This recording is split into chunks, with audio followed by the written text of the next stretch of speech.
Фәжр сүресі. Рахман. Әрі аса рахымды Алланың атымен бастаймын. Таң шапағына серт, және мүбәрәк 10 түнге серт.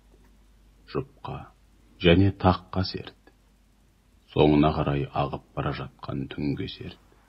Қиямет сөзсіз орнайды.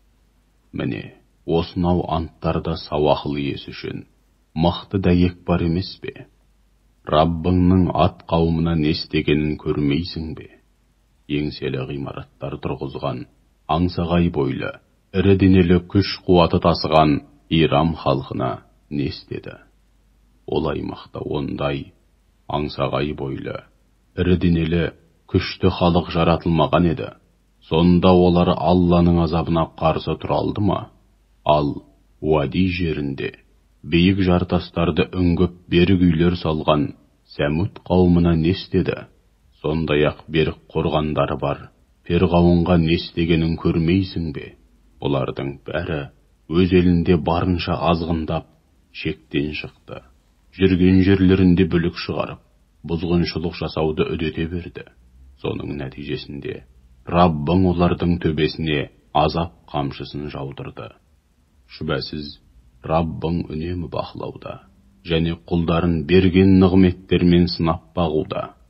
Ал адам баласы болса, Раббысы оны сынау үшін нығметке бөліп жарылқаса, Раббым мені осынау нығметтермен сынап жатқан шығар деп ойламастан, өзін соған лайық көріп, Раббым мені нығметке бөлет деп масаттанады. Сондай-ақ керісінше, оны тағы да сынау үшін ризық несібесін тарылтар болса, Раббым мені жоқтықпен сынап жатқан шығар деп ойламастан, өзінше налып, Раббым мені қор қылды деп айтады. Жоқ олай емес.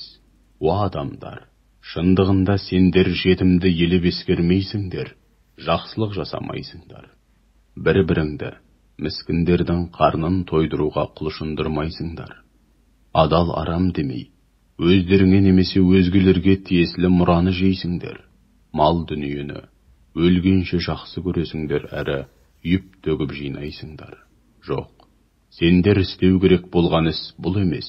Күндердің күнінде жер беті қатты сілкініп, ойран топыры шыққан кезде, Раббыңның жарлығы келіп, періштелерде қаз-қатар сап түзеген күйде келген кезде, сол күні жалынатқан жаһаннам әкелінеді.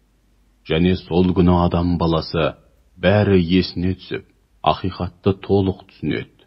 Алайда ол күні ақиқатты түсінгеннен, бармақ шайнап өкінгеннен не пайда?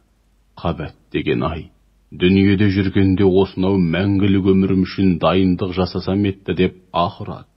Сол күні Алла көрсеткен азапты ешкім ешқашан көрсете алмайды. Сондай-ақ Алланың матап байлағанында ешкім еш уақытта байлай алмайды.